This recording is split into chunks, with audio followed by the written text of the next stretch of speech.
Halo, shalom. Perkenalkan, nama saya Dera Anastasia Putri dengan NIM 64 2021 002 Prodi Fisika Fakultas Sains dan Matematika. Kali ini saya ingin menjelaskan bagaimana bangunan nalar berkuliah di UKSW dalam metode critical thinking menurut saya.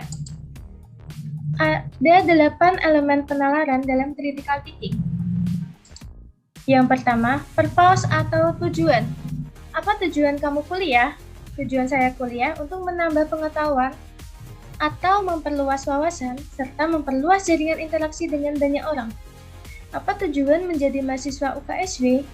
Tujuan saya menjadi mahasiswa UKSW adalah untuk memiliki komunitas akademik maupun non-akademik yang berlandaskan nilai-nilai Kristiani dan integritas. Apakah purpose itu jelas? Ya, jelas. Dan apakah bisa tercapai? Itu akan sedikit sulit bagi saya, karena mengingat diri saya yang introvert, tetapi saya akan berusaha untuk keluar dari zona saya, seperti banyak berinteraksi dengan orang di luar sana. Yang kedua, question atau pertanyaan. Mengapa kamu ingin kuliah? Saya ingin kuliah untuk menambah wawasan dan mendapatkan gelar yang tinggi, serta membangun relasi dengan banyak orang. Apa yang terjadi jika kamu tidak kuliah? Saya tidak mendapatkan pekerjaan yang sesuai dengan standar saya, dan tidak dapat mengenal banyak orang di luar sana. Apakah question itu jelas? Ya, jelas. Dan apakah dapat terjawab dalam kuliah ini? Melihat dari masalah mengapa saya ingin kuliah, dan apa tujuan saya kuliah berhubungan. Jadi pertanyaan tersebut dapat terjawab dalam kuliah ini. Yang ketiga, konsep. Bagaimana kamu menjelaskan kuliah yang ideal ini? Kuliah yang ideal itu adalah kuliah yang dimana dapat menggunakan waktu sebaik mungkin untuk kuliah, ya sebagai umumnya, dan berorganisasi atau berkomunitas. Apakah konsep relevan dengan purpose atau tujuan?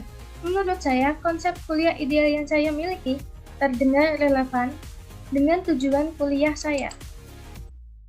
Yang keempat, information atau informasi. Dari mana mendapatkan informasi tentang kuliah ideal itu? Saya mendapatkannya dari sosial media dan orang-orang di sekitar. Karena sosial media banyak jangkauan yang ada di luar sana.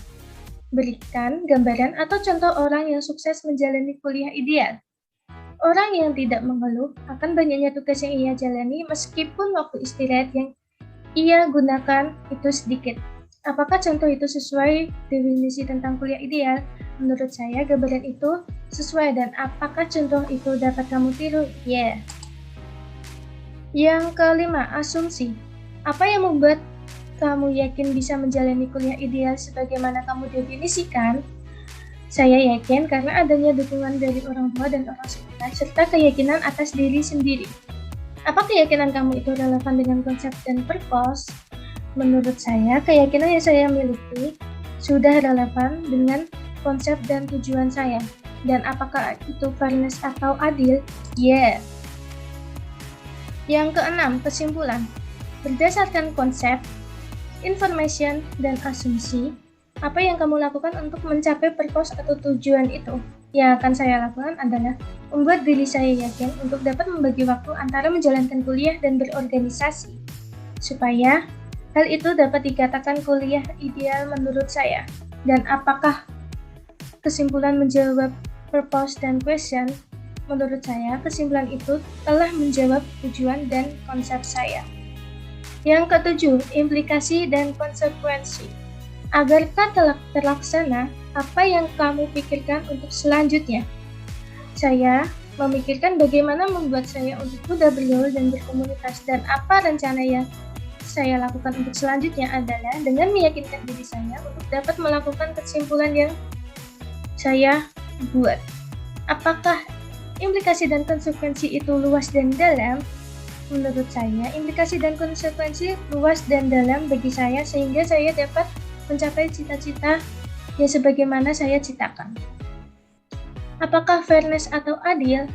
Menurut saya itu cukup adil. Yang ke-8 atau yang terakhir, point of view atau sudut pandang. Sebagai apa kamu memahami kuliah ideal di UKSW? Saya memahami kuliah ideal di UKSW sebagai mahasiswa yang berkuliah di UKSW. Apakah itu terbuka dan luas? Menurut saya itu cukup luas dan terbuka di lingkungan UKSW sendiri. Dan apakah itu adil atau fairness? Menurut saya itu cukup adil. Itulah bagaimana penjabaran saya dengan metode critical thinking. Terima kasih atas waktunya. Shalom.